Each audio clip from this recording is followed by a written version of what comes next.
1972년 10월 3일 우루과이의 몬테비데오를 떠난 전세 비행기 안에는 15명의 아마추어 럭비 선수들과 응원단으로 따라가는 친구 응원단 25명, 승무원 5명, 합해서 45명이 탑승을 하고 있었습니다.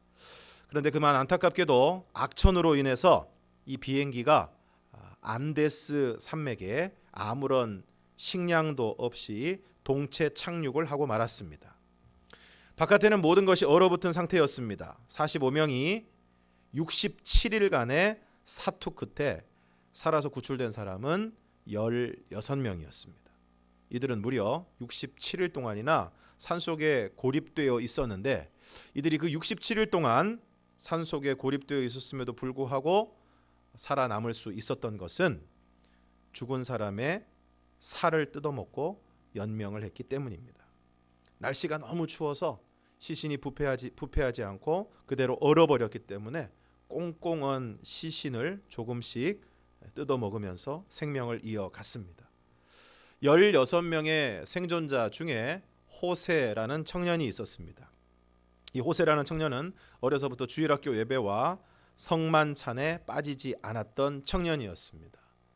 그가 그 사건 이후에 이런 고백을 했습니다. 저는 학창시절에 주일 예배에 한 번도 빠져본 적이 없습니다. 그러나 그동안 교회는 다녔지만 하나님의 집에 살지는 않았습니다. 신자라는 이름은 가졌지만 사실 신앙은 없었습니다. 저는 눈 덮인 산에서 죽음과 싸우면서 비로소 하나님의 집으로 돌아왔다는 것을 알게 되었습니다. 교회에서 수없이 성찬에 참여했지만 기계적으로 빵과 포도주를 든 것뿐이며 그 뜻이 내 가슴에 와 닿지 않았습니다. 그러나 산 위에서 죽은 친구의 살 조각을 손에 들었을 때 그것은 이미 예수 그리스도의 몸인 것을 알았습니다.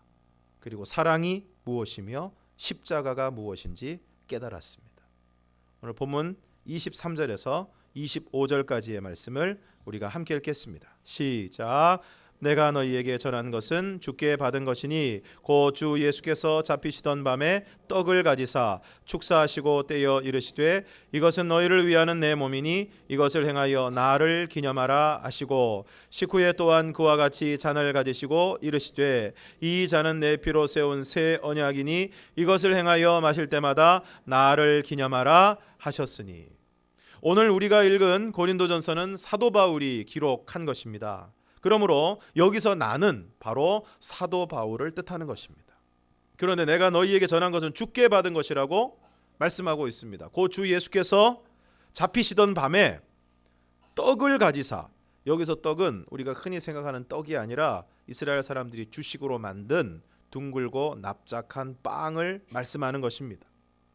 그러한 빵을 가지시사 축사하시고 감사 기도를 하셨다는 것입니다. 그리고는 떼어서 말씀하십니다. 이것은 너희를 위하는 내 몸이니 이것을 행하여 나를 기념하라. 그리고 식후에 또한 그와 같이 잔을 가지시고 말씀하십니다. 이 잔은 내 피로 세운 새 언약이니 이것을 행하여 마실 때마다 나를 기념하라. 빵을 가지시고 축사하시고 떼어 말씀하십니다. 이것은 너희를 위하는 내 몸이다. 무슨 말씀입니까? 예수님이 우리를 구원하시기 위해 자신의 몸을 내어주십니다. 빌라도의 법정에서 채찍질을 당하십니다. 패션 오브 크라이스트, 유명한 배우 멜 깁슨이 감독한 예수님의 순환이라는 영화를 보면 예수님께서 채찍을 맞으시는 장면이 아주 사실적으로 묘사가 되고 있습니다. 둥근 돌 기둥에 두 손을 사슬에 묶인 채로 옷을 벗기고 처음에는 아주 단단한 나무로, 그 다음에는 채찍의 끝에 쇠조각과 갈고리가 달려있는 채찍으로 채찍질이 계속됩니다. 채찍을 휘두를 때마다 그 채찍의 끝에 달려있는 쇠조각과 그 갈고리가 예수님의 몸을 파고듭니다. 그리고 다시 이 채찍을 끌어당길 때 그 박혔던 곳에 살점이 떨어지면서 피가 분수처럼 쏟아져 나옵니다. 그 광경이 얼마나 잔인했던지 예수님을 앞장서서 고소하고 조롱하고 손가락질하고 대중을 선동했던 대제사장과 그 무리들도 더 이상 그 장면을 보지 못하고 그 자리를 떠나는 모습이 나옵니다. 지독하게 잔인한 채찍질은 채찍질을 했던 군인들의 온 몸에 피가 튀고 자신들이 더 이상 채찍질을 할 수 없을 정도로 지쳤을 때 그 채찍질이 멈추었습니다. 이미 예수님의 온몸은 성한 곳이 없습니다. 온 몸을 마치 날카로운 송곳으로 군데군데 찌르고 긁어놓은 것처럼 온 몸이 패이고 그 패인 곳으로부터 엄청난 피를 흘리셨습니다. 그러나 끝나지 않았습니다. 날카로운 가시로 만든 과시관을 그 로마 군인들이 낄낄거리면서 유대인의 왕이라고 하면서 예수님의 머리에 짓누릅니다. 그 날카로운 가시가 이 이마와 관자놀이 머리 뒷부분에 깊숙이 박힙니다. 그 깊숙이 박히는 것으로부터 또 피가 쏟아집니다. 그리고 마침내 십자가에 못 박히십니다. 양손과 양발에 거칠고 투박한 무지막지한 그야말로 대못이 박힙니다. 손끝에 가시가 찔려도 못 견디게 아픈데 신발에 작은 돌만 들어가도 불편해서 견딜 수가 없는데 예수님은 양손과 양발에 대못을 박아 꿰뚫고 십자가에 매달리셨습니다. 그리고 이미 만신창이가 된 예수님은 오래지 않아서 온몸에 물과 피를 다 쏟으시고 십자가에서 죽으셨습니다. 말씀 그대로 우리를 위하여 자신의 몸을 내어주신 것입니다. 6.25 전쟁 중 산모가 아기를 낳기 위해 어떤 집을 찾아가던 중에 길에서 진통이 시작되었습니다. 가진 것이 아무것도 없었던 그 산모는 어쩔 수 없이 다리 밑에 겨우 자리를 잡아서 아기를 낳을 수밖에 없었습니다. 매섭게 추운 겨울이라 인적도 드물었습니다. 도움을 받을 수가 없었습니다. 전혀 도움을 받지 못하는 상태에서 산모는 모든 것을 혼자 처리하지 않으면 안 되었습니다. 그래서 아이를 낳고 탯줄을 끊고 그 갓 태어난 아기가 춥지 않도록 자기가 입고 있었던 모든 옷을 벗어서 그 아이를 감싸 주었습니다. 그리고 해석하게도 그 산모는 얼마 지나지 않아 벌거벗은 채 매서운 추위 가운데서 얼어 죽고 말았습니다. 마침 어느 미군 장교가 그 차를 타고 그 근처를 지나가다가 마침 그 다리에서 휘발유가 떨어졌습니다. 그는 부대에 연락을 해서 휘발유를 보내어 달라고 부탁을 하고는 차에서 내려서 그 부근을 서성거리고 있는데 어디선가 애기 우는 소리가 들립니다. 내려가 보니까 다리 밑에 한 여인이 벌거벗은 채 얼어 죽어 있고 그 옆에 옷으로 여러 겹 둘러싸인 그곳에 갓 태어난 아이가 울고 있습니다. 이 장교는 생각을 했습니다. 내가 하필이면 이곳에서 기름이 떨어진 것은 하나님께서 이 아이를 구하게 하시기 위함이다. 그렇게 생각한 군인은 그 아기를 데려다가 양자로 삼아서 잘 키웠습니다. 그 아이는 미국으로 옮겨져서 훌륭하게 자랐고 성인이 되었습니다. 성인이 된 그는 자신의 출생에 대해서 알고 싶어 했습니다. 그래서 자신을 키워준 아버지로부터 자신의 출생에 대한 놀라운 이야기를 듣게 됩니다. 아들은 그 이야기를 듣고 어머니의 무덤을 찾아 한국에 왔습니다. 그리고 어머니의 무덤 앞에서 자기가 입고 있던 옷을 벗어서 그 무덤 위에 덮으면서 울음을 터뜨렸습니다. 어머니, 얼마나 추우셨나요? 나를 살리시기 위해 어머니가 희생을 당하셨군요. 전쟁 중에 어머니의 희생으로 살아난 아들은 아버지의 이야기를 듣고 돌아가신 어머니의 무덤을 찾아 자신의 옷을 덮어드리며 어머니를 기억하고 눈물을 흘립니다. 그리고 오늘 우리는 성찬에 참여하여 떡과 잔을 받으면서 우리를 구원하시기 위해 자신의 몸을 내어주시고 우리를 살리시기 위해 피를 흘리신 예수님을, 그리고 오늘 우리를 향하신 그 예수님의 사랑을 기억하는 것입니다. 24절에서 25절에서 이것을 행하여 그리고 이것을 마실 때마다 나를 기념하라고 말씀하고 있습니다. 기념하라는 것은 기억하라는 것입니다. 잊어버리지 말라는 것입니다. 잊어버리는 것은 안타까운 일입니다. 딸의 생일을 잊어버리는 것은, 그래서 그날 빈손으로 집에 들어가는 것은 너무나 안타까운 일입니다. 그 하루가 다 지나도록 잊고 있다가 생일이 지난 다음에 생일이었냐 하는 것은 큰일입니다. 그런데 결혼 기념일을 잊어버리는 것은 더 끔찍한 일입니다. 하루 종일 모르고 있다가 저녁 시간에 아이들이 갑자기 내민 선물을 보고 이게 뭐냐 했다가는 앞으로의 결혼 생활이 순탄치 못할 것입니다. 그런데 딸의 생일을 잊어버리는 것보다, 결혼 기념일을 잊어버리는 것보다 심각하고 끔찍한 것은 나를 살리시기 위해 자신의 몸을 내어주시고 자신의 피를 흘리신 주님의 은혜를 잊어버리는 것입니다.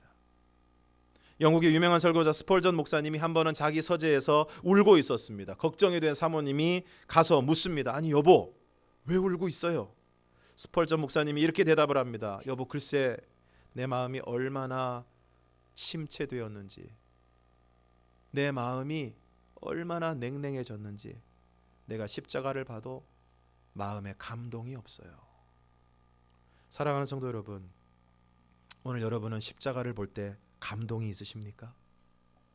선정적이고 자극적이고 폭력적인 것에는 반응하면서 그러한 노래, 그러한 영상, 그러한 이야기에는 쉽게 반응하면서 오늘 과연 우리는 주님이 우리를 위해 달려 죽으신 십자가를 바라볼 때, 그리고 주님이 우리를 위하여 찢기신 살과 피를 생각할 때 과연 감동이 있으십니까? 어제 설교를 준비하면서 패션 오브 크라이스트의 몇 장면들을 보게 되었습니다. 예수님이 채찍질 당하시는 장면을 좀 더 자세히 관찰하기 위해서 그 장면을 찾아서 보고 예수님이 십자가를 지고 골고다의 언덕을 올라가시는 그 장면을 보았습니다.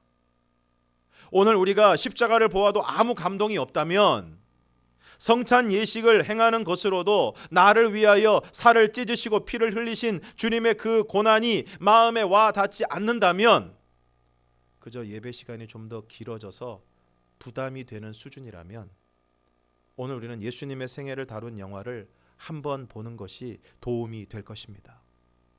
오늘 성찬 예식을 진행하면서 예수님이 십자가에 달리시는 장면을 영상으로 보게 될 것입니다. 떡과 잔을 받으면서, 그리고 그 영상을 보면서 우리 모두의 마음에 감동이 있기를 바랍니다. 떡을 받고 잔을 받으면서 우리를 위해 내어주신 주님의 몸과 찢기시고 상하신 살과 흘리신 피를 기억하고 생각하고 마음에 뭔가를 느끼는 은혜의 시간이 되기를 바랍니다. 그러므로 성찬은 기억하는 예식입니다. 떡을 받아 먹으며 우리를 위해 내어주신 예수님의 몸을 기억하고, 잔을 받아 먹으며 우리를 위해 흘리신 예수님의 피를 기억하는 것입니다. 그리고 그렇게 예수님이 몸이 찢기심으로, 예수님이 피를 흘리심으로 내가 구원받았음을 기억하는 것입니다. 그래서 나를 살리시고 구원하시기 위해 자신의 몸을 내어주시고 피를 흘리신 예수님께 감사하는 삶을 살아가는 것입니다. 왜 오늘 우리가 이 시간 예배를 드리고 있습니까? 오늘 우리를 구원하시기 위해 자신의 몸을 내어주시고 피를 흘리신 예수님의 은혜에 감사하는 마음으로 예배를 드리는 것입니다.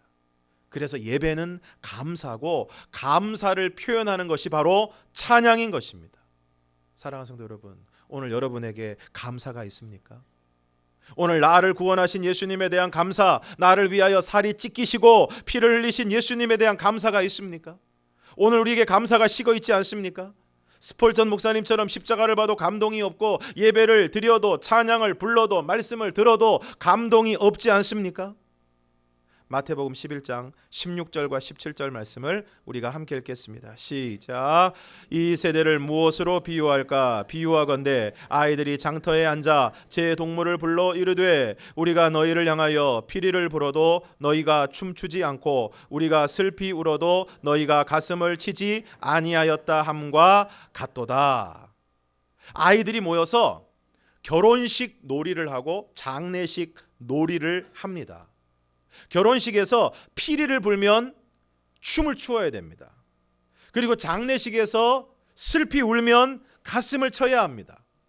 그런데 피리를 불어도 춤을 추지 않고 슬피 울어도 가슴을 치지 않는다는 것입니다. 무슨 얘기입니까?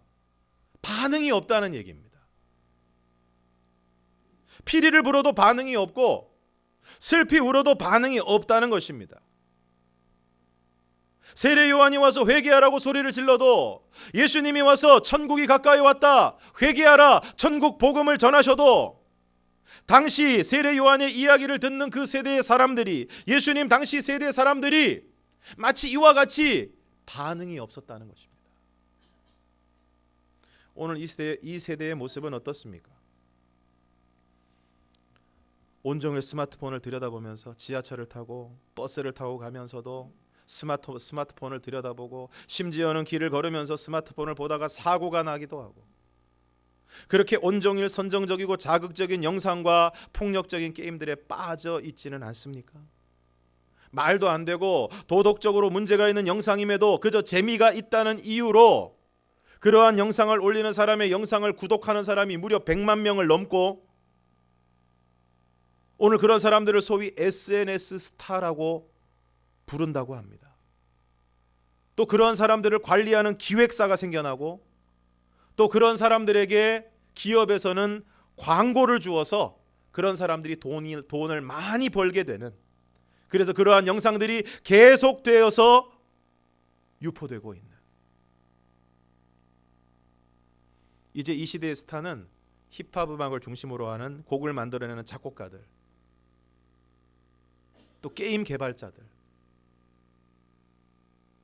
요즘 TV 광고에 소위 말하는 탑 배우, 최고의 인기를 구가하고 있다는 연예인들이 게임 광고의 광고 모델로 나옵니다.